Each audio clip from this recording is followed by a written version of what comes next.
22. novembra 2023. godine je u prostoru Gazi Husrev-begova hamama upriličen forum Bošnjačkog instituta Fundacije Adila Zulfikar Pašića na temu aktualnost doprinosa Nerkeza Smailagića političkim i islamskim naukama. Urednik i moderator događaja bio je dr. Hilmo Neimarlija, a učesnici i izlagači na forumu bili su akademik Damir Grubiša, akademik Mile Babić, akademik Enes Karić i profesor dr. Elvis Fejzić, koji su govorili o Nerkezovom politološkom i islamološkom opusu i političkom angažmanu, povezujući ga s političkim angažmanom Adila Zulfikar Pašića. Uvodničar i moderator programa dr. Hilmo Neimarlija je na početku istakao važnost Nerkeza Smailagića u povijesnim procesima i duhovnim krajolicima naših prostora kao mislioca, univerzitetskog profesora, prevodioca i autora. Razvijao je teorijska promišljanja i uvide i zastupao političke zamisli i stavove otvoreno i dosljedno i uslijed toga trpio progone i onemogućavanja u radu iz krugova vlasti stjecao priznanja i pohvale u krugovima intelektualaca. Svojim predavanjima, programskim tekstovima, udžbenicima i teorijskim radovima pružio je neprocjenjive doprinose potvrđivanju društvenog i kulturnog identiteta i digniteta, rekao bi, političkih nauka i afirmaciji prvog studija politologije u socijalističkim zemljama u jugoistočnoj Europi. Stekao je ugled i jednog od pionira političkih nauka u ovim našim prostorima. Akademik Damir Grubiša je svršenik Fakulteta političkih znanosti u Zagrebu i student doktora Nerkeza Smailagića, koji se prisjetio kako se Smailagić zalagao da studij politologije bude neovisan od svih političkih diktata primjenjivanjem onih načela istraživanja u političkoj nauci koja se provode i na drugim svjetskim univerzitetima. On je zato došao iz Sarajeva, odnosno iz Banja Luke, i zajedno sa jednom grupicom profesora koji su djelovali u Sarajevu, to su bili profesor Vanja Sutlić, profesor Žarko Vidović, profesor Ivan Babić, oni su zapravo bili prvi profesori i zapravo rodonačelnici politološkog studija u Hrvatskoj i uopće tada u Jugoslaviji. I on je zapravo sa svojim djelovanjem, sa svojom, da tako kažemo, širokom vizurom političkih znanosti, ali i politike, bitno utjecao na profilaciju tog studija. Na prvoj godini je predavao kolegij ili predmet uvod u nauku o politici, dakle centralni predmet na studiju političkih znanosti. Na drugoj godini je predavao historiju političkih doktrina i to je zapravo, time je zapravo utemeljio i historiju političkih doktrina, povijest političkih ideja ili povijest političke misli, kako god to hoćemo zvati, kao samostalnu disciplinu iza koje su slijedile mnoge generacije studenata, profesora, nastavnika koji su se upravo pod njegovim vodstvom profilirali. I pored svog enormnog doprinosa u izgradnji modernog političkog studija, dr. Nerkez Smailagić je udaljen iz nastave po nalogu Centralnog komiteta Saveza komunista zbog stava i ideje da se prevlada jednoumlje u Savezu komunista. Profesor Grubiša je podsjetio i na posljednji utjecaj koji je Smailagić imao i na čuvene izmjene Ustava Socijalističke federativne republike Jugoslavije iz 1974. godine, te zaključio da je on klasik kada je riječ o političkoj misli i historiji političke misli na ovim prostorima. Akademik Mile Babić u svom izlaganju govorio je o političkoj filozofiji Nerkeza Smailagića, dotaknuvši se njegove knjige Historija političkih doktrina 1 i 2 i ideja slobode, duha i moći, posebno u ozračju socijalizma. U zaključku Drugog svjetska Smailagić tvrdi da su u socijalizmu na njegovu početku svijetlila dva magična svjetla, i sloboda, ali je libido dominandi, želja za dominacijom, nadvladao strast za slobodom, a logika prisile povjerenje u duh. Nerkez Smailagić posjeduje enciklopedijsku učenost ima dubokoumne uvide u antičku političku filozofiju. Kod Helena po Smailagiću pojedinac je uklopljen u polis u kozmos, a kozmos u božanski svijet.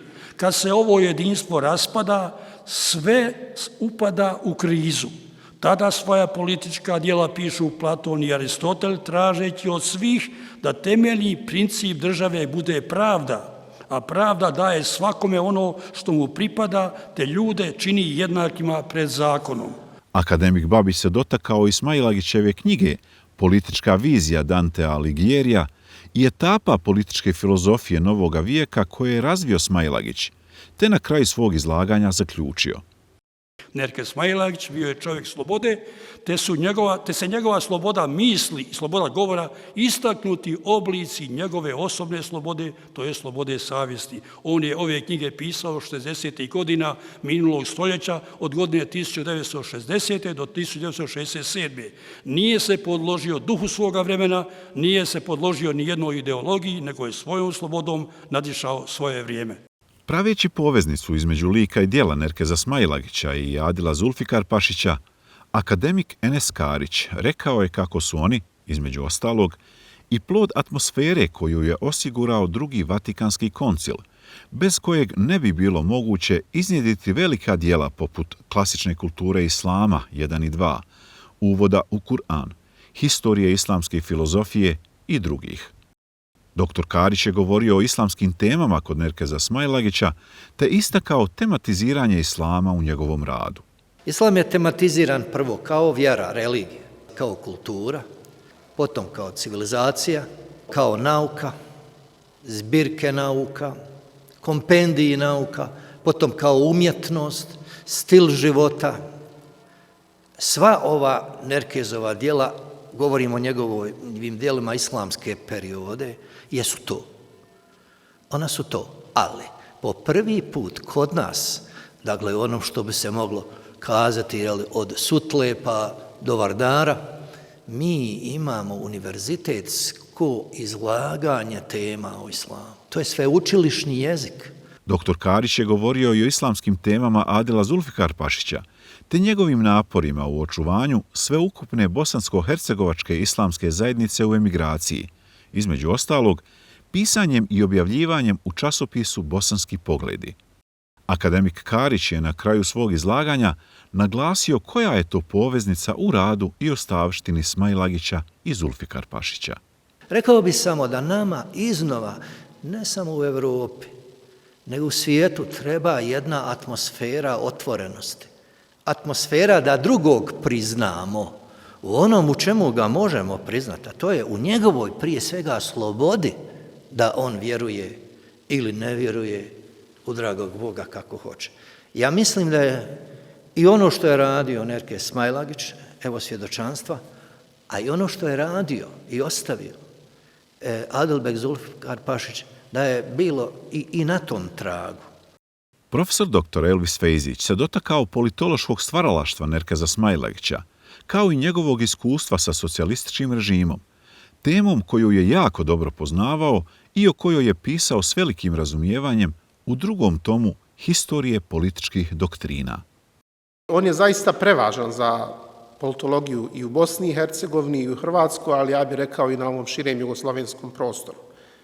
A kada je u pitanju oblast historija političkih doktrina i općenito politička teorija, ja tu ne vidim puno imena koja bi mogla rame uz rame stati sa Nerkezom Smailagićom u ovoj drugoj polovini 20. stoljeća na ovom širem jugoslovenskom prostoru. Mi imamo Slavena Ravlića koji se bavi, dakle, evo dolazi iz Hrvatske, kao i cijenjeni profesor Gubiša, koji se bavi političkim ideologijama, ali ko je prije toga pisao o političkim doktrinama i ko je napisao najznačajnija djela, onda zapravo vidimo da se sve svodi na Nerkeza Smailagića. Komparirajući politički angažman Zulfikarpašića i politološki angažman Smailagića, profesor dr. Fejzić spomenuo je da su obojica načelno bila prihvaćena od strane režima i da su ga obojica formalno uvažavala, no da su brzo spoznali njegove slabe tačke i pokušali reformatorski promijeniti vlast, podržavajući proliberalne ideje Miroslava Krleže, a zbog čega su obojica postali izopćenici sistema.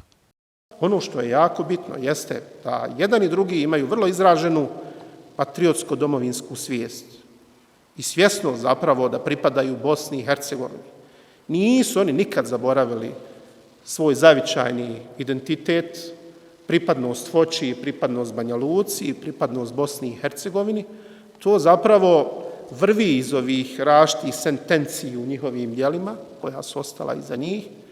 I to je razlog zbog kojeg ja mislim da oni pripadaju kao, dakle, intelektualci, različito profilisani, samom vrhu ove naše političke i intelektualne misli u Bosni i Hercegovini u drugoj polovini 20. stoljeća. Ovogodišnji forum Bošnjačkog instituta, fondacije Adila Zulfikar Pašića, podsjetio nas je na nesumnjiv utjecaj i važnost Nerkeza Smailagića i dubok i neizbrisiv trag koji je ostavio u izučavanju i organiziranju političkih studija u južnoslavenskim okvirima, ali i u oblikovanju jedinstvenog čitanja i promišljanja islamske kulturne tradicije.